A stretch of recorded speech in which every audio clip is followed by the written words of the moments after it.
Hello दोस्तों, welcome to this another session of our economics reading session number 13। हमने पिछले sessions में reading session 13 का परफेक्ट कंपटीशन वाला जो एरिया है वो कंप्लीट कर लिया कि परफेक्ट कंपटीशन में कैसे इक्विलिब्रियम आता है, शॉर्ट रन सप्लाई कर्व बनाया जाता है, शॉर्ट रन इक्विलिब्रियम आता है, लॉन्ग रन इक्विलिब्रियम आता है, एडजस्टमेंट होता है, ये सारी चीजें हमने कवर कर ली। Now we are going to move towards imperfect competition, that is monopolistic competition, oligopoly and monopoly.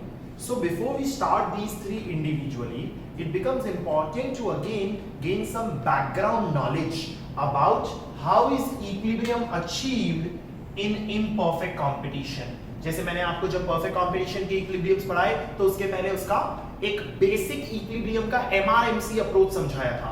Similarly यहां पर भी हम एक basic MRMC approach equilibrium determine करने के लिए वही कंडीशंस होगी कैसे इम्परफेक्ट कंपटीशन में अचीव किया जाता है। साथ साथ में इसी सेशन में हम relationship between TR, MR, AR, elasticity, इसके ऊपर जो कभी कभार एमसीक्यूज पूछ लिए जाते हैं उसे भी ब्रीफ में डिस्कस कर लेंगे। फिर हम नेक्स्ट सेशन में मोनोपोलिस्टिक कंपटीशन के साथ डिस्कशन स्टार्ट करेंगे। तो आपके सामने एक सिंपल सा शेड्यूल बनाया हुआ है। शेड्यूल में क्या किया है, क्वांटिटी 1 2 3 4 5 रैंडमली सीरियल नंबर्स दिख दिए हैं कि अगर क्वांटिटी बढ़ानी है तो हम जानते हैं this is imperfect competition. Imperfect competition में प्राइसेस वेरी हो सकती है क्योंकि परफेक्ट सब्स्टिट्यूट्स नहीं है। चाहे मोनोपोलिस्टिक कंपटीशन हो, ओलिगोपोली हो या मोनोपोली हो, कुछ पावर तो है, कुछ पावर्स है। तो अगर हमें ज्यादा बेचना है तो हम प्राइसेस को कम करेंगे, प्राइसेस को वेरी करेंगे। तो अगर मुझे एक क्वांटिटी बेचनी है तो मैं 8 रुपए पे बेच रहा हूं, 2 क्वांटिटी बेचनी है तो 7 पे, 3 बेचनी है तो 6 पे। इस तरीके से मैं मेरा टोटल रेवेन्यू निकाल सकता हूं। 1 into 8 8, 2 into 7 14, 3 into 6 18, 5 into 4 20, 5 into 4 20. This is my total revenue in case these are the prices which are varied to get this much amount of demand in the market. Total cost भी हमें provide किया हुआ है। Total cost समझो ऐसा है 6 11 15 20 26. These are the total costs that have been provided. अगर आप देखोगे तो टोटल कॉस्ट वही पैटर्न फॉलो कर रहा है जो हम एक्सपेक्ट करते हैं टोटल कॉस्ट से। That is first it increases at decreasing rate and then it increases at increasing rate. तो जैसे आप पहले देखोगे तो 6 से बढ़ा, 6 से फिर 11 हुआ मतलब 5 से बढ़ा, 11 से 15 हुआ मतलब सिर्फ 4 से बढ़ा, और फिर 15 से 20 हुआ मतलब 5 से, 20 से 26 हुआ तो मतलब 6 से। तो पहले it was increasing at decreasing rate, then it was increasing at increasing rate. वही हमारा शेप होता है टोटल कॉस्ट का, क्योंकि कॉस्ट तो लॉ ऑफ वेरिएबल प्रोपोर्शन भी चलता है, क्योंकि जो हम डिस्कशन कर रहे हैं वो शॉर्ट रन के एंगल से कर रहे हैं। तो हम आसानी से अब मार्जिनल रेवेन्यू और मार्जिनल कॉस्ट निकाल सकते हैं। मार्जिनल कॉस्ट मतलब slope of TR, that is the change in TR, तो दैट विल बी 8 6 4 2 0। अगर हम आगे नंबर्स लिखेंगे तो मार्जिनल रेवेन्यू नेगेटिव में चला जाएगा, जो हम जानते हैं मार्जिनल रेवेन्यू पॉजिटिव भी होता है, जीरो भी होता है, नेगेटिव भी होता है। यानी मैं चाहूं तो इसके अंदर ग्राफ में मार्जिनल रेवेन्यू आराम से हम प्लॉट कर सकते हैं कि जो हमारा एमआर का नंबर होगा वो कुछ इस तरीके का होगा 8 6 4 2 0, देन आगे बढ़ते तो हमारा नेगेटिव जाता। वही अगर हम एआर देखने जाएं तो हमने ये बात पहले डिस्कस की हुई है कि प्राइस और एआर हमेशा सेम होता है, चाहे परफेक्ट कंपटीशन हो या फिर इम्परफेक्ट कंपटीशन हो। तो प्राइस या एआर वो 8 7 6 5 4, ये हमारा एआर होगा या फिर प्राइस होगा, जो हमेशा पॉजिटिव ही रहेगा, प्राइस कभी जीरो या नेगेटिव नहीं हो सकता। तो ये बात हमने पहले भी डिस्कस की हुई है और कंक्लूड किया था कि both MR and AR are downward sloping straight lines. ये डाउनवर्ड स्लोपिंग कर्व्स होते हैं जो नीचे की तरफ फॉल हो रहे हैं, जिसमें एमआर पॉजिटिव जीरो नेगेटिव सब होगा, एआर पॉजिटिव ही रहेगा। मार्जिनल कॉस्ट हम निकाल लेंगे साथ साथ में टोटल कॉस्ट से, तो टोटल कॉस्ट का slope that is the change, so it will be 6 5 4 5 6। तो मार्जिनल कॉस्ट पहले गिर रहा है और फिर बढ़ रहा है जैसा हम एक्सपेक्ट करते हैं, बिकॉज हम जानते हैं marginal cost is a U shape curve. तो जो हमारा मार्जिनल कॉस्ट होगा वो कुछ यूं होगा कि पहले गिरेगा और फिर अपने मिनिमम पे पहुंचेगा और फिर बढ़ेगा। That is a U shape curve, that is a marginal cost curve. अब हमें डिटरमाइन करना है दोनों को साथ मिलाने के बाद कि इक्विलिब्रियम कहां आएगा। तो हम ये बात पहले से जानते हैं कि जहां MC is equal to MR होता है and MC cuts MR from below, जो हमने परफेक्ट कंपटीशन पढ़ते वक्त कंक्लूड किया था वही होगा।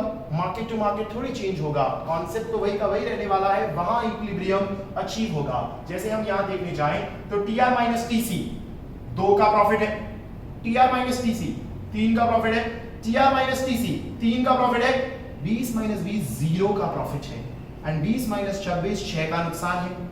हम वहां रुकना चाहेंगे जहां पे हमारा प्रॉफिट मैक्सिमाइज होता है। हम किसी भी हालत में अपने प्रॉफिट्स को मैक्सिमाइज करना चाहते हैं एंड वहीं MR और MC का डिफरेंस करेंगे। तो 8 minus 6 2, 6 minus 5 1, 4 minus 4 0, 2 minus 5 minus 3, 0 minus 6 minus 6।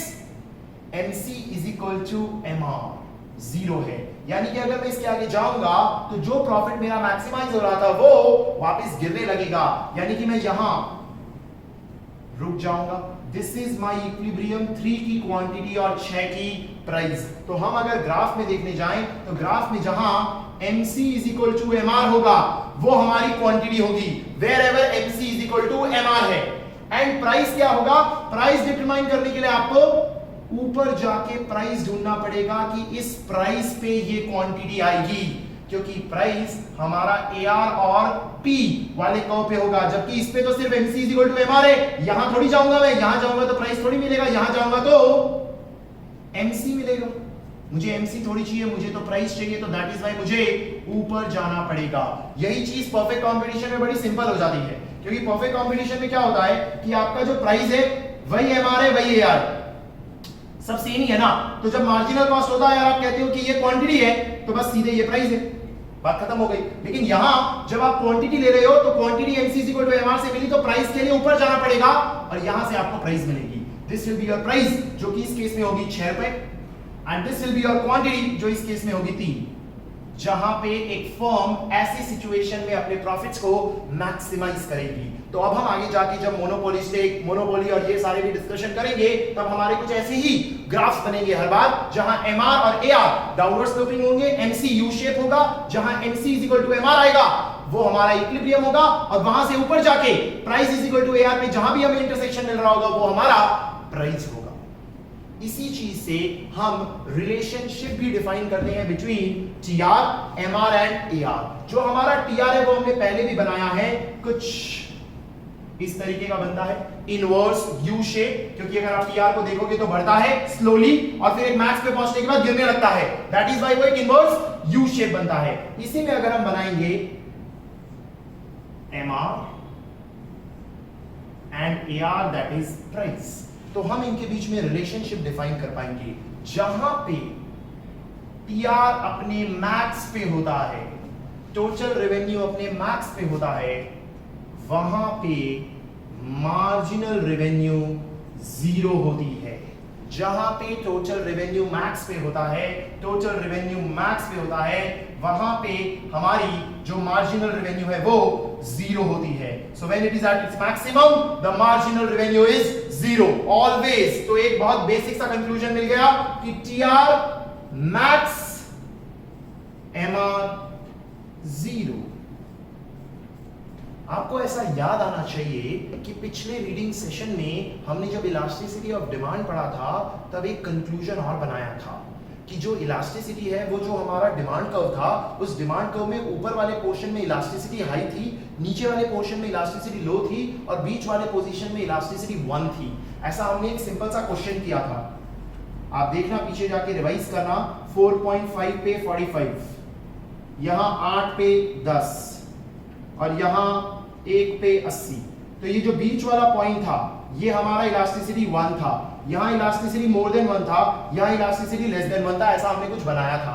हमने यहां जो AR बनाया है वो AR ही प्राइस है, और प्राइस के सामने ये क्या है? क्वांटिटी डिमांडेड, मतलब ये भी एक डिमांड कर्व है। This is also a demand curve, it is nothing but a demand curve, जिसमें जिस पॉइंट पे TR मैक्स है और MR 0 है वो यहां इंटरसेक्ट कर रहा है डिमांड कर्व पे, और हमने इसे पढ़ते वक्त कंक्लूड क्या किया था, at elasticity is equal to 1 total revenue is highest. अगर नहीं ध्यान आ रहा तो उस सेशन में जाके जहां नोट्स दिए हुए हैं और आपने पढ़ा है वहां जाके देखो, आपको ये डायग्राम दिख जाएगा। इलास्टिसिटी में at elasticity is equal to 1 total revenue is highest. तो हमारा टोटल रेवेन्यू जहां हाईएस्ट है वहां इलास्टिसिटी 1 होती है, यानी ये तीनों का कॉमन रिलेशन हो गया। Where total revenue is maximum, marginal revenue is 0 and elasticity of demand is equal to 1. इससे क्या पता चलता है कि जब टोटल रेवेन्यू बढ़ रहा होगा तो मार्जिनल रेवेन्यू गिर रहा होगा पर पॉजिटिव होगा, and elasticity will be more than 1। जब टोटल रेवेन्यू गिर रहा होगा तो मार्जिनल रेवेन्यू गिर रहा होगा और नेगेटिव होगा, and elasticity will be less than 1। यानी तीन चीजें डिफाइन हो जाती है जो आपको ध्यान में रखनी है। पहला, when total revenue rises, marginal revenue falls but is positive, and elasticity is more than 1, high elasticity. When total revenue is at its maximum, marginal revenue is 0. Elasticity is equal to 1, because when elasticity is equal to 1, total revenue is highest. Third, when total revenue is falling, marginal revenue is falling and is negative. Elasticity is less than 1, इसका मतलब the elasticity is low. ये हमारा imperfect competition में TR, MR और AR और price और elasticity का relation हो गया, और साथ साथ में हमने इक्विलिब्रियम अचीव करने के लिए जो कंक्लूजन देखने हैं वो देख लिए। अब इसके बेसिस पे आसानी से हम तीनों मार्केट्स को अलग अलग पढ़ेंगे, पहले मोनोपोलिस्टिक, देन फिर oligopoly and then monopoly. So we will continue that in the next session. This was more of a background session जो इकोनॉमिक्स में एक्सपेक्ट किया जा रहा है अगेन बाय द इंस्टीट्यूट कि इसका आपको आइडिया है और इसके बेसिस पे आपको आगे के कॉन्सेप्ट्स दिए जा रहे हैं। So we'll continue this in the next session. आप इसे कॉपी कर ले और साथ साथ में नोट्स को रेफर कर ले। Thank you. Have a nice day.